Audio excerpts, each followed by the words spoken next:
We've been talking about it. You've probably heard about it. Ammon Bundy and his so-called militia have been occupying federal property since the beginning of January, and law enforcement didn't really do much to remove them for weeks. The locals have been increasingly angry, and it all exploded in everybody's faces last night at about 7:30 p.m. Eastern last night, or 4:30 p.m. local time in Oregon. Oregon militant and Arizona rancher with 11 foster children, Lavoy Finicum, was shot dead by law enforcement. This is the guy who, as I mentioned, was caring for something like 11 foster children with his wife. He was reportedly shot last night when law enforcement stopped a group of militants on their way to establish a shadow government in nearby Grant County. This is like the government is tyrannical bingo, right? Establish a shadow government, tyranny, our right to the land. They're hitting all the talking points, Lewis, that are typical of these types of anti-government tyranny types. The whole point of this shadow government that they wanted to create, this is just amazing. They wanted to create their own justice system to attempt to arrest local officials. This is deep mental illness. I mean, think about the double standard in everything they're doing. They don't think that the government has rights to the land that they want, so they want to forcibly take rights to that land. Well, hold on a second.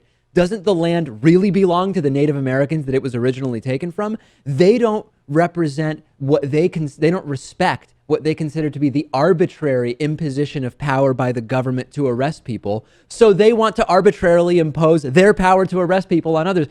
Will they ever realize the absurdity of this? I don't think so. They think they're dealing with this Orwellian government, right, that we have. Yeah.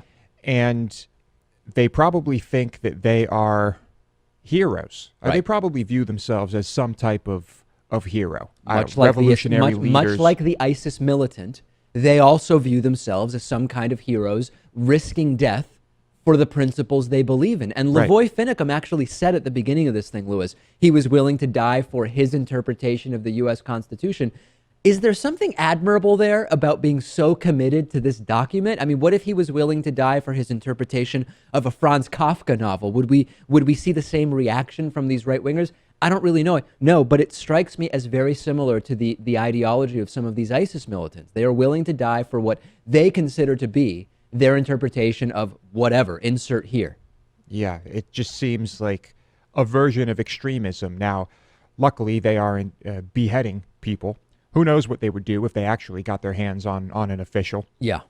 But yeah, it all came to a head last night. And how many arrests were there? Well, there were a number of others, six to eight others. I'm getting different numbers from different news sources, including Ammon and Ryan Bundy, two of the sons of Nevada rancher Cliven Bundy, were arrested after this shootout that took place. One other person was wounded. Authorities say it wasn't a life-threatening injury. This is some of the worst in our country. This is what makes the U.S. look really insane to most of the developed world. And we talk about we have multiple countries in this country. We have the Northeast and the West Coast, and then we have a lot of other stuff going on in between that is really not representative of American values or how we really want to be perceived abroad. This is the bottom of the barrel. Your interpretation of American values and how yes. You wish to be perceived abroad. Correct. So, yes, in that way, Dave, I think it's maybe a bit subjective, but I think we can objectively say that what these guys are doing is just arbitrary lawbreaking. Way too far. By the way, why did the government even allow someone to have 11 foster children? That's a real question about Lavoy Finicum, the late Lavoy Finicum.